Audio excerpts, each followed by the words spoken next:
পূর্ব মেদিনীপুর জেলার পাঁশকুড়ার একাধিক জায়গায় বাঁধ ভেঙে প্লাবিত গ্রাম। তীব্র জলস্রোতে ভাঙছে পাকা বাড়ি। কাঁসাই নদীতে বাড়ছে জল। পাঁশকুড়ার চাপাডালি, গড়পুরুষোত্তমপুর, জদরায় ভাঙল বাঁধ। কাঁসাই নদীতে জল বেড়ে সাত সকালেই ভাঙল বাঁধ। হু হু করে গ্রামে জল ঢুকছে। জলের স্রোতের মুখে ভেঙে পড়ল একাধিক পাকা বাড়ি।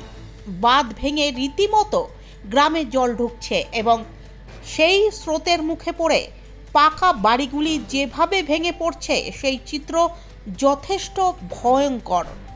ময়নার রামচন্দ্রপুর, প্রজাবার, শ্রীকণ্ঠা, পূর্ব দোবাধি, পুরসা প্রভৃতি এলাকাতেও জল ঢুকছে। প্লাবিত এলাকা থেকে সরিয়ে নিয়ে যাওয়া হয়েছে মানুষজনদের। এমনকি অনেকে বাড়িতে এখনো অবধি আটকে রয়েছেন। প্রশাসন দ্রুত ব্যবস্থা না নিলে প্রভূত ক্ষয়ক্ষতির আশঙ্কা করা হয়েছে।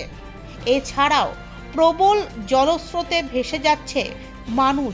যাত্রীদের নিয়ে কোনো রকমে গ্রামের মধ্যে নৌকা প্রবেশ করিয়ে যাত্রীদের প্রাণ বাঁচালো নৌকা চালক। পাঁশকুড়ার সরাইঘাটে নৌকা পারাপারের সময় নদীর স্রোতের মধ্যে পড়ে নৌকা ও প্রায় 15 জন যাত্রী। এরপর গড়পুরুষোত্তমপুরে নদী বাঁধ ভাঙা এলাকায় নৌকা নিয়ন্ত্রণ হারিয়ে ভাঙা এলাকায় এলে একাধিক নৌকা যাত্রীরা নদীতে লাফ দেন। কিছুটা দূরে থাকা নৌকা চালক তা দেখতে পেয়ে এসে গ্রামের ভেতরে প্রবেশ করে প্রাণ বাঁচায় ওই যাত্রীদের। আপনারা জানেন যে কংসাবতী নদীর জলস্তর গতকাল বিপদসীমার উপর দিয়ে বইতেছিল। আজ ভোরবেলা 4টার সময় পাঁশকুড়া পৌরসভার 8 নম্বর ওয়ার্ডে নদী বাঁধ ভেঙে প্রচুর জল পাঁশকুড়া স্টেশন এলাকার দিকে প্রবেশ করছে। এখনো পর্যন্ত প্রশাসনের কর্তা ব্যক্তিরা কেউ ঘটনাস্থলে উপস্থিত হননি। প্রচুর মানুষ, প্রচুর পরিবার জলবন্দী অবস্থায় আছে। মানুষ এখনও তার বাড়ি থেকে বেরোতে পারছে না। একটা ভয়াবহ অবস্থার মধ্য দিয়ে মানুষ অবস্থান করছে।